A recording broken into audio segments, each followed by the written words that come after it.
Well, good afternoon, and thank you for joining Missions Monday today. We have two amazing guests. We have the head pastor from Kyrgyzstan, and it's a country that is really little known to some, but known very affectionately to those of us in greater grace because it has had it has had an imprint on missions, okay, for a number of years. So we have Pastor Emil. He is a head pastor, and then we have his assistant, Pastor Teymur. And so I'm going to turn off or turn over, not turn off, but turn over, okay, the program to Pastor Emil, and he will give a devotional. And okay, so please go ahead. Good afternoon, dear friends. It was for us a great pleasure to be here these last 2 weeks in pre-convention and convention time, and it was a really great, joyful time for us, and we also ministered to by many people, like many people ministered to us, and I hope that the ministry we receive we also offer to others when we come back to Kyrgyzstan. Thank you so much. Thank you, Pastor Schaller, Pastor Shibeli, for having us here, and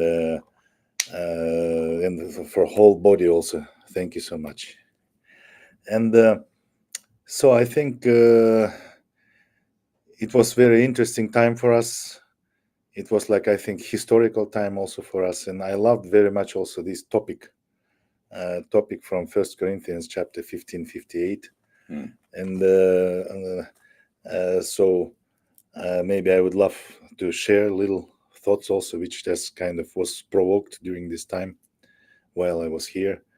And First Corinthians 15:58 says, "Therefore, my beloved brethren, be you steadfast, unmovable, always abounding in the work of the Lord, for as much as you know that your labor is not in vain in the Lord." So, when I was meditating on this verse, and when I was also hearing so many great thoughts from the pulpit, I was thinking about the interesting story which happened like maybe 100 years ago with one missionary who was in Africa. I don't know exactly all the technical details. I read it. I read this story probably a month ago. So in this story was following. He was a missionary from America in Africa, and then he did many great things in Africa. He like ministered to many people there, and then he through him also there were like many like orphanages was built and churches was built, and then he was like coming back to the US, and he was already old man with his wife. They are coming in a ship, and he was thinking like little bit depressive kind of thoughts, that because he suffered because he kind of like laid his life for Jesus Christ, and now he's coming back and he doesn't have anything back in the United States. He doesn't have home.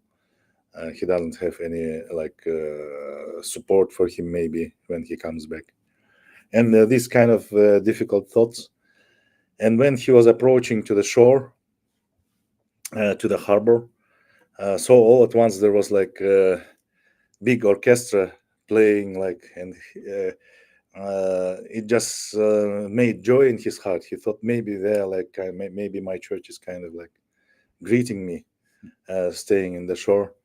But when he approached, he just noticed that actually it was because of the president, probably President Roosevelt. I don't know exactly. So at the same time, actually, President Roosevelt came in another ship, and actually, it was he found out that was this orchestra played for him actually. So, and then because of that, his thoughts became even like more depressive. He came back, and then church also was able to provide him a little apartment, and he's living there, and then he's sitting, and he's very, very like kind of sad, like Jesus, I laid my life for you, and now I'm just kind of sitting in this little apartment, and I have very small income now, and this kind of thoughts. And then he went to his prayer room and prayed, and then after several minutes he comes out of his room, and his wife sees him that he is bright. He's like smiling, and he's very bright.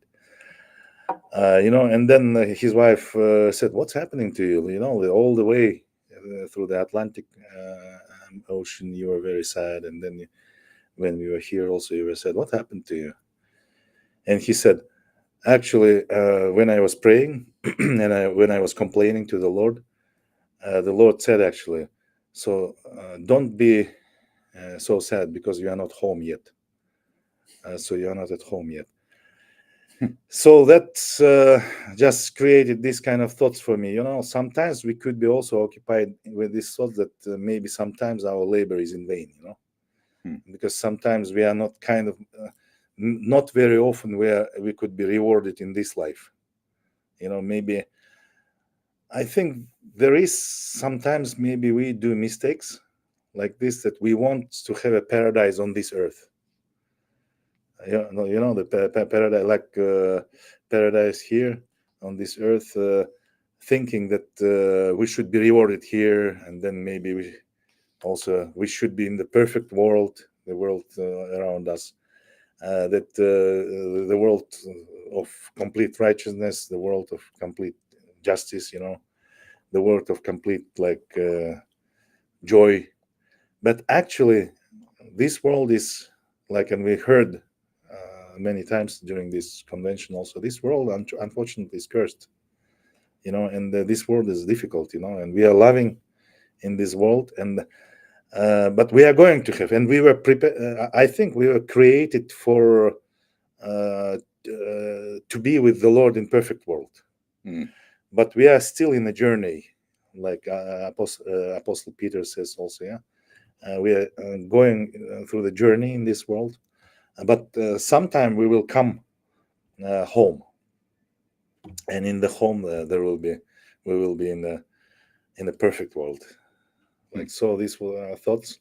So that's why maybe we should not be fainting, like Apostle Paul says. And actually, in the context, Apostle Paul speaks about this in 1 Corinthians 15:50. He says, "Now this I say, brethren, that flesh and blood cannot inherit the kingdom of God, neither doth corruption inherit corruption. Behold, I show you a mystery. We shall not all sleep, but we shall all be changed in a moment, in the twinkling of an eye, at the last trump, for the trumpet shall sound, and the dead shall be raised incorruptible, and we shall be changed."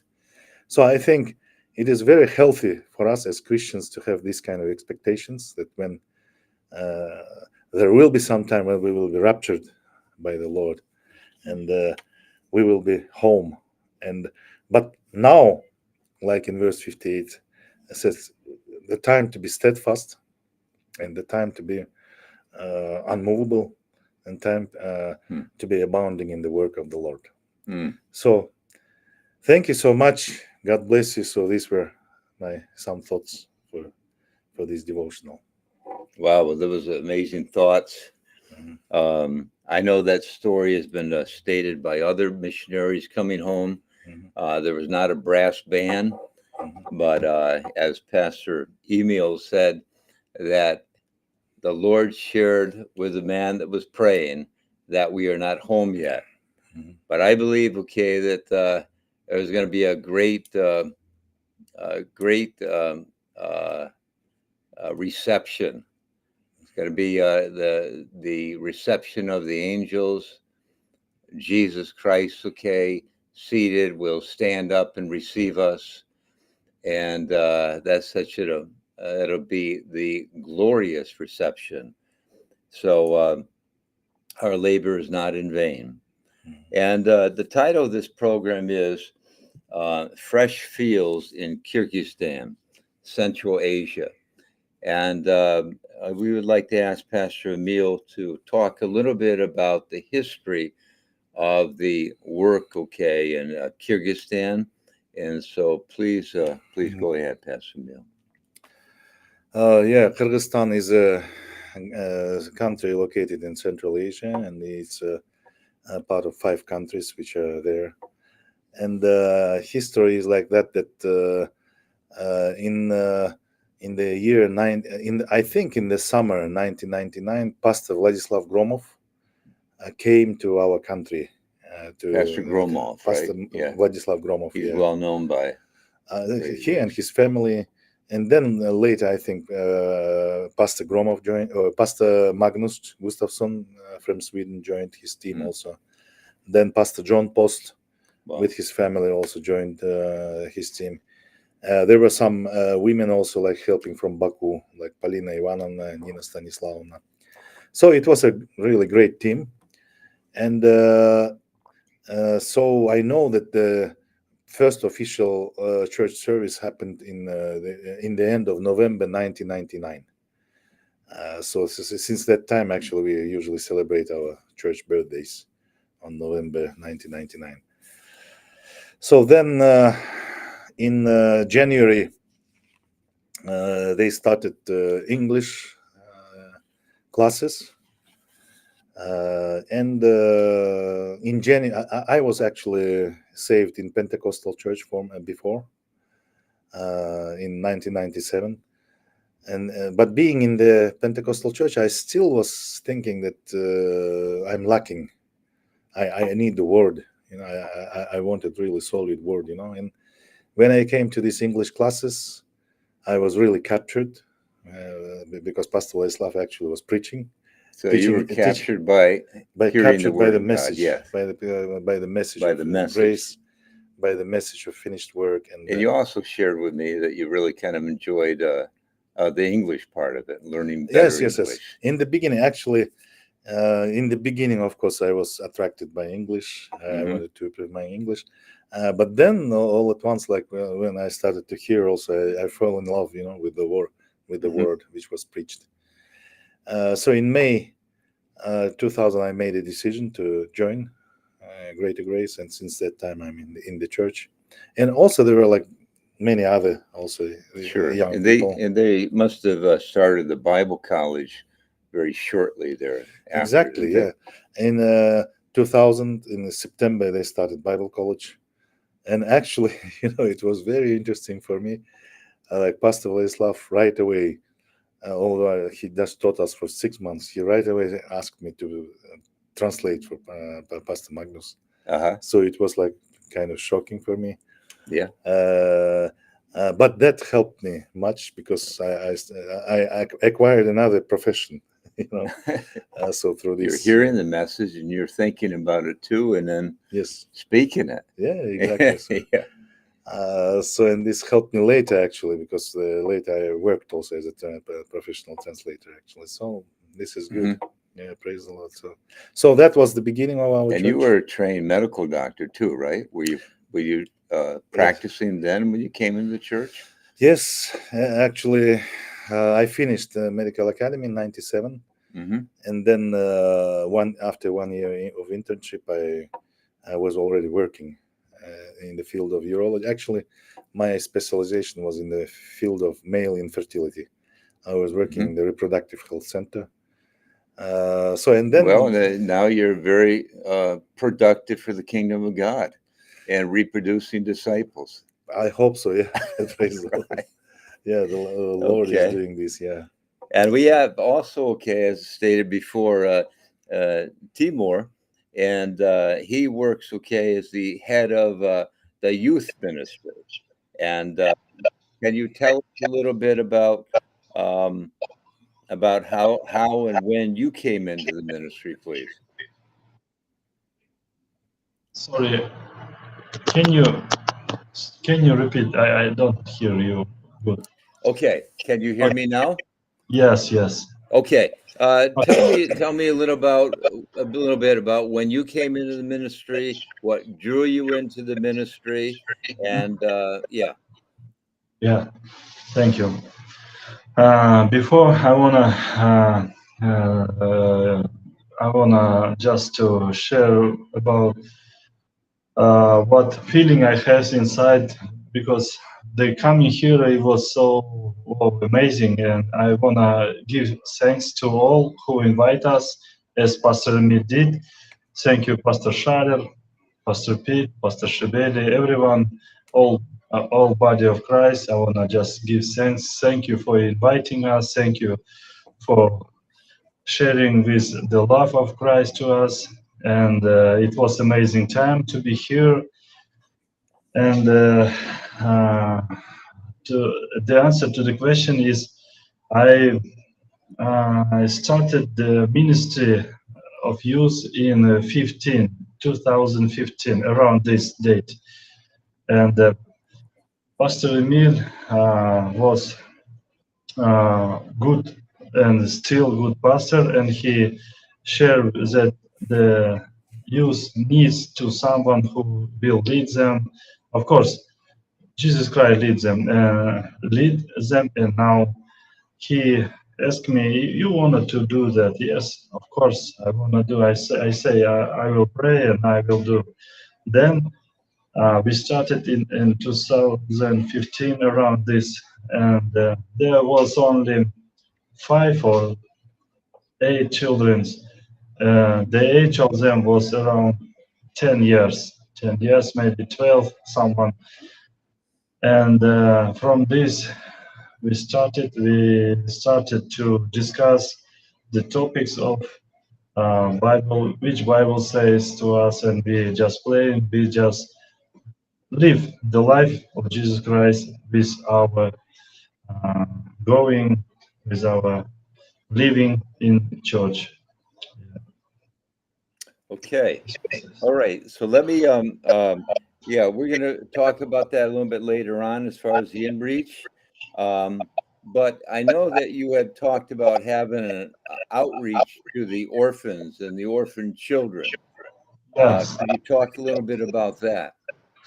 yeah, yeah. It was our thoughts with Pastor Emil that we know that the orphans need someone who can lead them, because so many people, I mean, children who came out from the orphans, they have bad ways. I mean, they they just go to do not good works. And after that, we decided, not decided, we thought about that we maybe reach those who live in orphans, who are orphan, and that's why it was just a thought and a praying. And after that, there was in 2 years ago, uh, uh, one orphan house offered me, if you want to be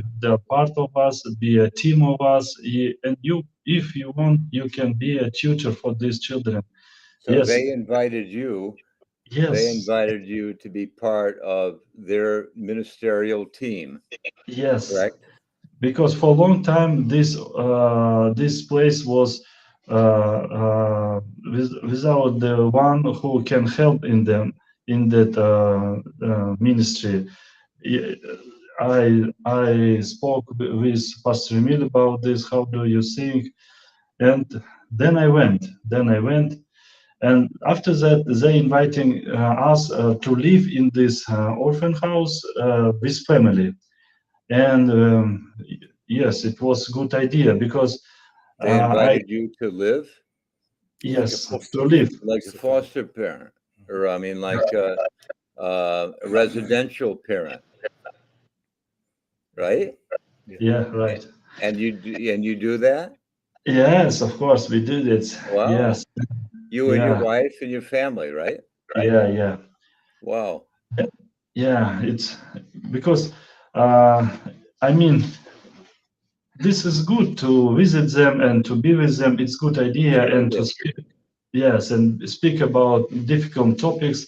But to live with them, it's another thing. I experienced that, and you stay with them. 20 hours a day and 7 days a week, and it's different, and this is life. And of course, we went through different situation, and every evening we have this Bible uh, I mean Classes. Bible studying. It Mhm. is so great time. Yes. Every Ev- evening you have a Bible study at the, yes, and yes. this is not a Greater Grace orphanage, but you Not have yet. been invited to be part of the ministerial team, and you took your whole family and you Yes. actually live there and you Yeah. minister 24/7 to Yes. these orphans. Yeah. Now, Yeah. do some of them come out to church? Yes. They every Sunday they come to church, but sometimes they want to be, sometimes not oftenly, but sometimes they want to be on Sunday at their orphan house to just to for the rest. But most of Yeah. them they come. Most of them Wow. they come. Wow.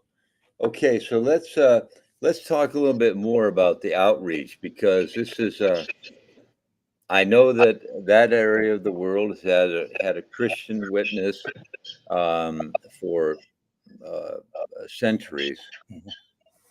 but your outreach is like 20, 25, 25 years old. Tell me, is there freedom to do street evangelism there, Pastor Uh, Neil? so, so there's this kind of situation that in 2010 there was anti-conversion law kind of accepted, Anti-conversion law. anti-conversion. So Okay. we can share the word only within the premises of church, Uh-huh. actually. Now, Uh, does that stop you? so, but we still no, we still actually go, but we do it kind of carefully, Yeah. and we are not very loud also, and Right. we also just talk to people. We Hmm. don't share the tracts, for Right. example. We just talk, and we also not insisting, not kind of aggressive kind of evangelism, but more like kind of open. And if the person wants to talk and continue, keeps the conversation, so Sure. Yeah. we may continue. But if he doesn't want, so maybe we just say sorry and go like And you disengage. yes. Yeah. So this is our outreach. Yeah. So Okay. but there are also other ways how we reach out to people actually. Tell us. So we are like working with the Samaritan Purse program, and The Franklin Graham Ministry. yes, Yeah. so we are like partnering with them, and they bring the gifts. But many churches actually in Kyrgyzstan work Now we know this partnering. around Christmas time, but is there work that they do and you partner with them throughout the year? So actually, they usually these are usually like Christmas gifts. Hmm. But until they come to us and go through customs and do all these procedures of acceptance in our government, so it usually comes to Easter, So that's why Okay. for us it becomes So like it's an Easter Easter gifts. program. So Christmas gifts become Easter gifts. Easter gift, All yeah. right. Well, And also sometimes like 1st of June actually is in our country is a okay. day of children protection day. Okay. So that's why we usually use that children's protection day, and we want to Oh, give okay. gifts also. Well, And we invite people, and in fact actually I think before we come here, so we did like 3 times distribution of gifts in the church, and 274 kids came. 274 kids that 274 you gifts. didn't know previously came to church to receive the gifts. Yes. Oh, yeah, about 30 of them were like I think Okay, we knew that them you knew them. formerly. Yeah. But So, at but that time, mostly, did you present the gospel to them? of course, yeah. Of course. So of course we presented the gospel, and there were parents also with them. So it was great. Usually, I think this is great too. How was the Yes, of course. response Yeah, people. to the gospel? Most of the people, of course, come just for the gifts. Uh-huh. They just take gifts and enjoy. But still, I think we believe that the world is kind of solid. right? Sure. And like Jesus Christ does that, and we pray and hope that work somehow. And it doesn't return void, Yeah, the it word. doesn't return the word void. And We hope. little ears are very, very attentive. Yes. And it kind of speaks well, too. I mean, because the country is in a, what percentage Muslim um, are in the country? So it 80, is. 90? I don't know. So like so there are different numbers are given, and the different numbers between 80 to 90% claim to be Okay. Muslims, but most of them also are kind of like like kind of nominal, Like maybe. nominal, yeah. Yeah, because of the because we were part of Soviet Union formerly. So most of the kids, okay, have like, they're coming from like a Muslim background. I think so. Yeah. So And during the holiday time of giving gifts is very, very normal to the Muslim. It's the expression of love, right? yes, but Yeah. people are very secular also. There are Sure. yeah many secular people in Yeah, country. just like our country, they Yeah. say, a certain percentage of Christian in the U.S., Yeah. but a good percentage of that is still, Yeah. very, very nominal and secular. Okay, so Yeah. wow, so that's Yeah, and also we have one more yeah, type of outreach. We are like so before the COVID, we were very active. hmm We were doing in the villages little home Bible studies. Like I think there were 5 home Bible studies in the villages. mm, In the villages, no, four home Bible studies in the villages. After COVID, we do it still, but rarely. Not all the people, hmm not all these places kind of survive, but we hope. But we are thinking like to expand in. How far from Bishkek was these villages? So within the range of it was different villages within the range of 20 to 30 kilometers, I think. Okay, 20 to 30 so kilometers. we're talking motorbike, right? So it's an hour on a motorbike or No, we just car? go by car. Yeah. By car. Okay. Yeah. Sometimes we going by car, we take one group from one hmm village and go to another village and gather them Yeah, together. yeah, yeah. So that was also like So do any of them come to your main church from there? so rarely. Rarely. Also, Yeah. yeah, because it's kind of far, Okay. and people should come through public transportation. It's kind of a little bit difficult. Yeah. But Sure. of course, on major occasions, And probably few and far between. Some yeah, like buses going Christmas, on Easter, Sunday. they usually come this, and maybe Okay. All right. maybe some events. There are still these families, so we are kind of keeping contact with them. And that was, you said before that's real growth. Friends inviting friends. Yes. Yeah. And you've seen any other outreaches? So yeah, I told you pretty much like 3 types of, and Three outreach, like okay. Teymur is doing an orphanage also. Like, Yeah. He's working there, and Yeah. And and I never heard that part that he actually has moved in to and been like a so house actually parent. he moved in, and he was there for 8 months, I think, lived. Uh-huh. But now he lived out. He left. He's not living anymore, but he twice a week But he he's goes 24 twice a hours. week, yeah. 24 hours actually. Yeah. Okay. And okay, so that's unique outreaches. I mean, we've heard from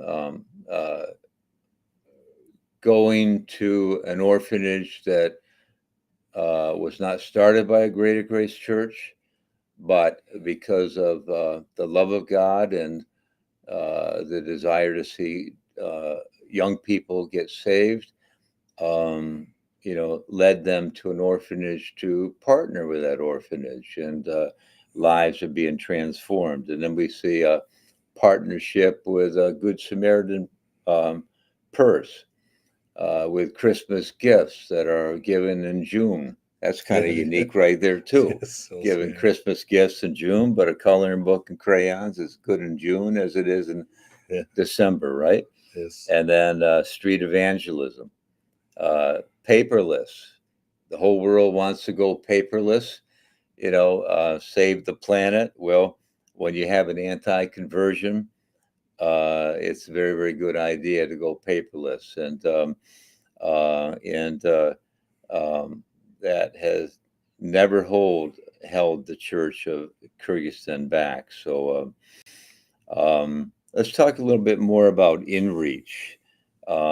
I thought it was very, very unique when I was looking over these notes. Um,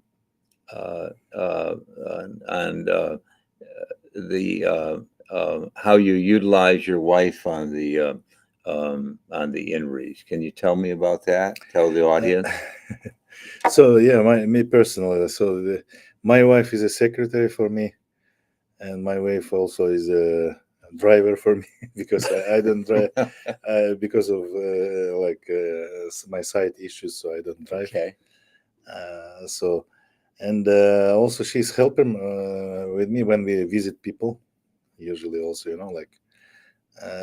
so actually, Sunday and Saturday are days for us when we visit people. We Wow. usually or invite people also home. Hmm. So there are two options. So some people come to our home, and because Saturday is like a day off also for my wife, Yeah. so that's why we use this opportunity. Wow. Then after church service, also we usually go to someone's house or maybe invite also. Wow. Yeah, So so inviting people, going to their homes, visiting them on visiting Saturday and on Sunday Sundays. after church, and the having your wife go along, which is wonderful. I'm sure for the other ladies of the house too.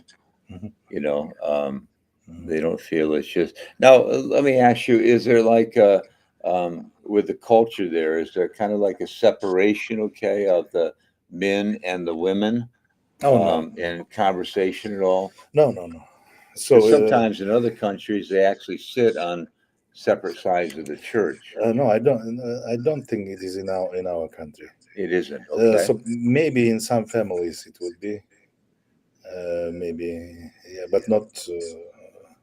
So most of the families, I think, are all right. Okay, So we're fellowship together, sitting together at the table, and so you're big on visitation, yes, we are trying. Yeah. and you So said okay, you invite people to have dinner with you once a week.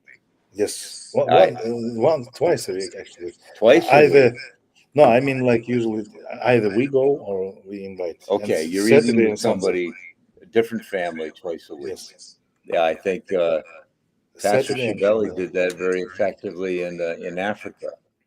We're glad to have you back there, Timur. And we lost you for a while. We didn't see you on the screen.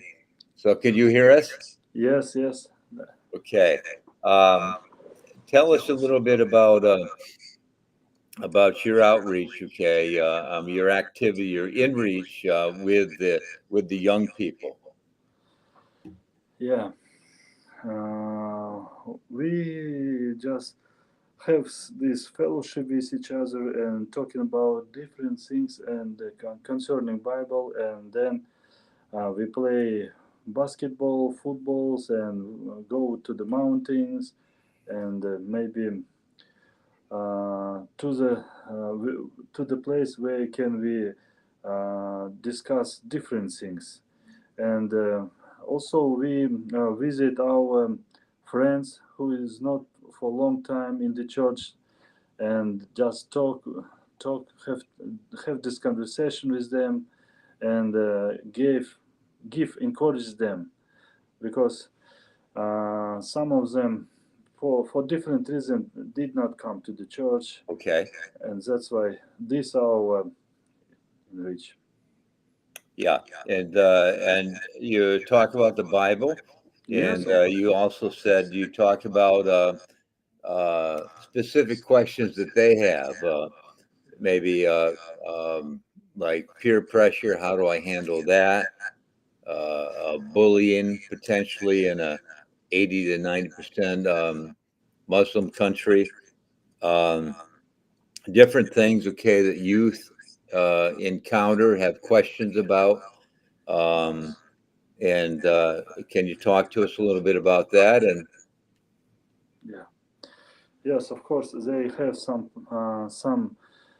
different situation in their schools, in their friendship with other guys who is not believer or maybe they are Muslim. We try uh, uh, to reach them also through the friendship because first we have this opinion that first we must be a friends to each other and the friends are the friendship is a good idea to be with Yeah, those who I mean to those who are enemy to them. We try to sure. be friendly to all those who try to attract us or maybe to be maybe to have some bullying to them all about this. Okay. Yeah. Okay. Do you feel that you have created an environment where they're free to ask you questions? Yes. Yes. Beautiful. Yeah. Beautiful. And that's very, very important because sometimes in a family setting, they don't feel at liberty to speak with their parents about certain issues. Yes. And I know when I was a young person, believe it or not, I was a young person at one time in my life, and I didn't have that like freedom. Not that my parents didn't love me, but I didn't have that liberty and freedom to ask them, some questions. Yeah. So that's awesome. Um, Pastor, could you tell us a little bit of part of the inreach and is the Bible College? Can you tell us how many classes, how long it's been going on, and is it live or online? So Bible College we are doing online now at the moment. Why? The situation with the like our city is like is becoming like very full of traffic, very much traffic, Hmm. nowadays. And to give an example, for example, my wife she finishes her job about 5:30, and she very often comes like 7:30 or even 8 o'clock. 2 or 2.5 hours like goes home. Hmm. So yeah, it is public transportation. How It's far very away is crowded. she? How many kilometers is she? She's about from our house. Probably she would be about 20 kilometers, maybe. 20. But it is the other part of the city. Yeah. If we are on this part of the city, so she will be on another part of the city. So So 2.5 hours to go home. 2.5, from 2 to 2. Yeah, I mean, like it's very crowded Yeah. now. Yeah. Very many, so many people. So that's why we were thinking it's unrealistic, to do Bible college like face to face, Hmm. and but because many people would miss, and we started our online Bible college at seven Hmm. o'clock in the evening, and so there is interesting situation also because we have about I think about 30 listeners now. Hmm. Let's say like 30 of them. half of Awesome. them would be students. Would be students for credit. For credit, yeah, and half of them would be just listeners. Okay. And most of them actually came from local one charismatic church and one Pentecostal church Uh also. huh. Okay. And so it's very interesting situation actually for us because they loved our teaching. I think I was a president of United Theological Seminary Hmm. for 3 year term, and I became friends with some of them, and Yeah. they just said we want this teaching, just teach us. Well. So we did it for like in this online 2 years, 1.5 years. Yeah, 1.5 because half year we did it on Saturdays. But it was also very interesting. One semester 2 years ago, we did it in the church, and it was 8 hour classes. Like Hmm. starting 8 in the morning till 5 in the evening, with a break for lunch. So it was too much exhaustive, and also Right.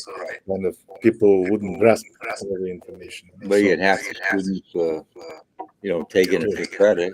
You have correct. 30 students. The rest, yeah. Uh, that's amazing. That's wonderful. So Tell and me, can you describe a little bit about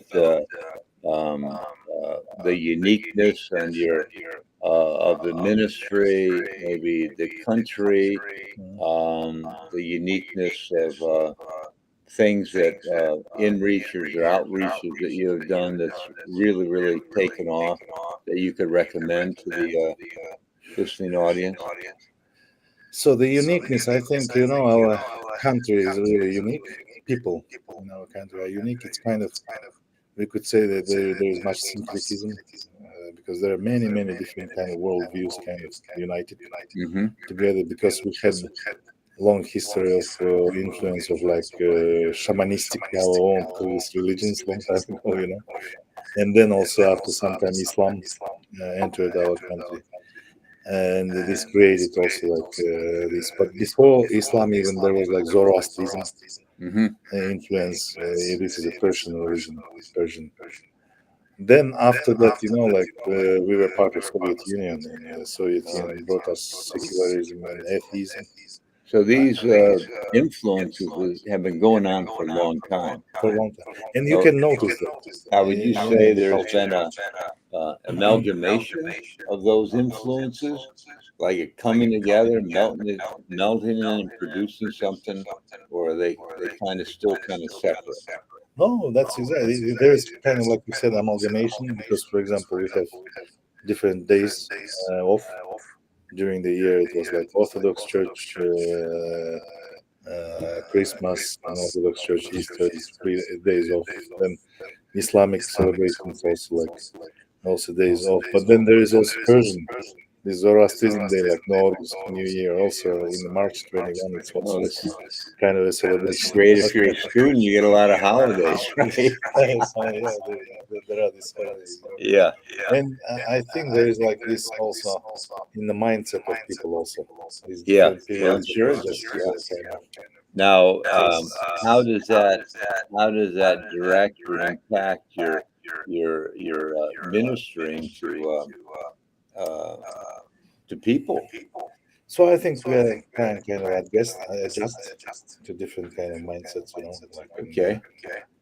so for example, uh, so of course like Kurban night is a great day when there was they celebrate the sacrifice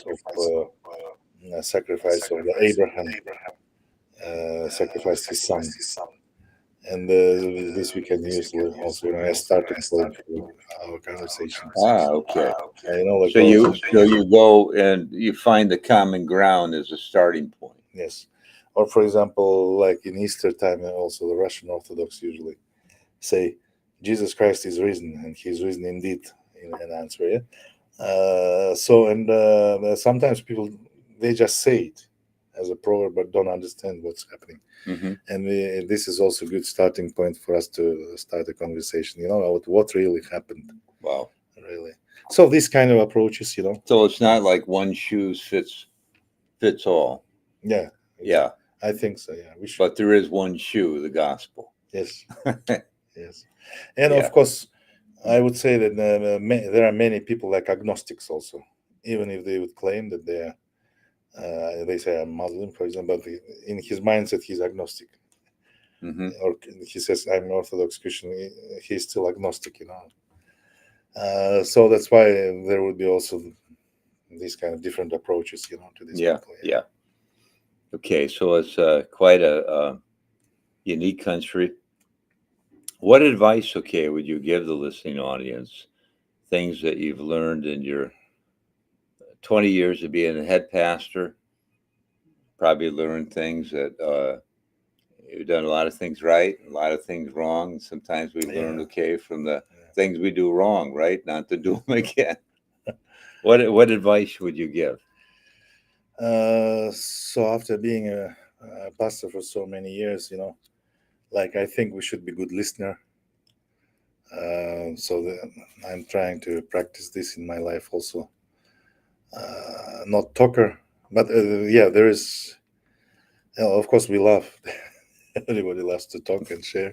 I think, but to be a good listener is very important. Is becoming more Yeah. and more important because listen people, but also at the same time, I think we are kind of trying to listen God also. Mm. what does he says actually also. This is very important, maybe. I mean, personally, and maybe I don't know, like in the book of Ecclesiastes, I think it was said, yeah, like Hmm. just there are many in the book of Proverbs also. There are many encouragements to be a listener. Yeah. Yeah. Absolutely. So be James. attentive and also be undivided attention also. And Hmm. I don't know. Usually this was the source of my mistakes when I just didn't listen. So, like you said, of course, I did some mistakes, I think, but maybe listening people is very important, and listening God also is very important. Yeah, But for 20 plus years, okay, you've been immovable because of Jesus Christ, because yeah, of Jesus because He Christ hold me. and His It's grace. not Amen. because of our strength, my Yeah. strength. How Yeah. about Timur? How about a testimony that you can testify of a changed life, maybe Change of a life. youth or an adult? Yes, yes. We we have, especially in this orphanage house, there was one situation when one guy who, wow, it was so interesting. One guy who the phone, steal the phone, and he did not say that he did it. Of course, but the other guy says that one phone is I mean, yes. Sorry for my. Then after long discussion with him and say to them it's not good, and we need to just listen the voice of the no, voice from the God, and we need to be careful. Of course, they after a long time, maybe around 5 months, he say that he did it, and he gave this phone back to that person from whom he steal this phone. Did he give a reason for that? Reason for what? Reason for returning the phone? He something happened with his heart. I don't know, but Okay. yeah, but Conviction maybe of the Holy not Spirit. maybe God You told know, him. when you told that story, there's a Billy Graham told a story Mhm. that he was preaching in a big stadium, and there was two men sitting in the back, and the convicting power of the Holy Spirit was so strong that night that actually, okay, both men, okay, raised their hand and went forward, and but before they went forward, the man, okay, that was sitting next to him had taken the wallet of the man, okay, of the man next to him. He had taken his wallet, and he said,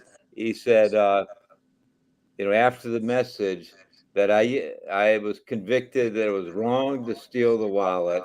He gave the wallet back to the man, and they both went forward and received Christ. So Yes, yes, it's yes, kind of a story like that, right? yes, yes. That's You right. got to change life. Yes, Maybe I can Yeah. that also guy add a will little change. bit. So about this smartphone, Yeah. and this smartphone was in the during the church service someone stole it, like this Oh, smartphone somebody during this church service, during the somebody church, stole it. and then not somebody but this boy from the orphanage, Right. Right. boy from Yeah. orphanage, he stole it, and it disappeared, and then there was like a really hard time a little bit for the church also, because people in the church also were very kind of like Yeah.